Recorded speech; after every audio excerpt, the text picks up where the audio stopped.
के आंखें पद्यांश 5। अब पद्यांश 5 को समझेंगे हम लोग।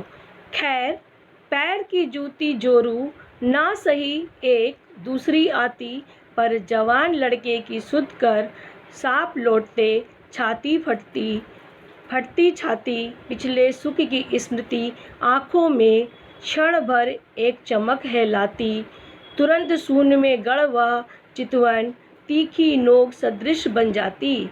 इस प्रस्तुत पद्यांश में किसान सोचता है, कहता है जो हमारी सामाजिक व्यवस्था है उस पर इसमें कवि का कटाक्ष है। कवि कहते हैं किसान सोचता है कि औरत तो पैर की जूती होती है, जोरू मने होता पत्नी, पैर की जूती के समान होता है। जिस प्रकार से एक जूता टूट जाए दूसरा जूता आ जाता है, उसी प्रकार से अगर एक पत्नी मर जाए या किसी कारणवश दूर चली जाए तो आदमी दूसरा विवाह कर लेता है, परंतु जवान लड़का जो मर गया है वो दोबारा उसको जवान लड़का नहीं मिल सकता।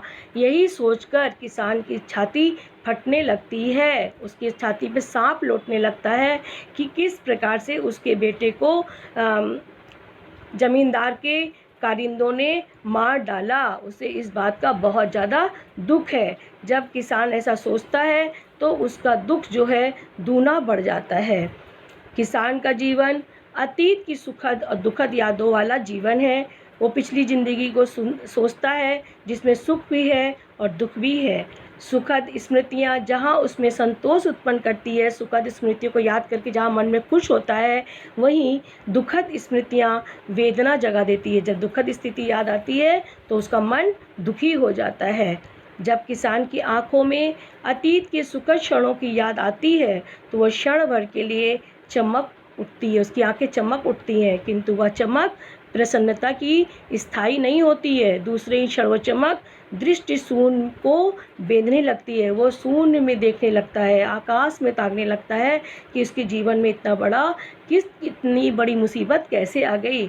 उनमें एक तीखेपन का एहसास भर जाता है। उसकी आंखें जिसको देखती हैं लगता है उसके हृदय को विदीर्ण कर देंगी। किसान की आंखें मानो पूछ रही हो कि उसके साथ इतना बड़ा जुल्म अत्याचार क्यों किया गया। अर्थात किसान की आंखों की वह चमक दूसरे क्षण दुख में डूबकर तीखी रेखा में बदल जाती है। दुख के क्षण भुलाए नहीं भूलते, वैसा ही कुछ भी किसान के साथ भी हो रहा था।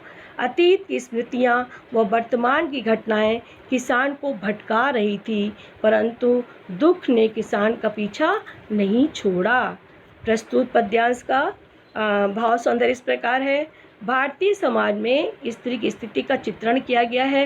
किस प्रकार पुरुष उसे हीन दृष्टि से देखता है, भले ही वह स्वयं कितने ही हीन स्थिति में क्यों ना हो, परंतु हमारे भारतीय समाज में औरतों को प्रतिष्ठा नहीं दी गई है, उसी का यहाँ पे जिक्र किया गया है। किसान की पारिवारिक दुर्दशा के साथ ही उसकी मानसिक स्थिति को भी उजागर किया गया है। अब इसका शिल्प सौंदर्य इस प्रकार है। पैर की जूती, सांप लौटना, छाती फटना जैसे मुहावरों का प्रयोग करके कविता को प्रभावी बनाया गया है। भाषा खड़ी बोली में है, सरल है, सरस है। कवि प्रगतिवादी कवि की ये रचना है।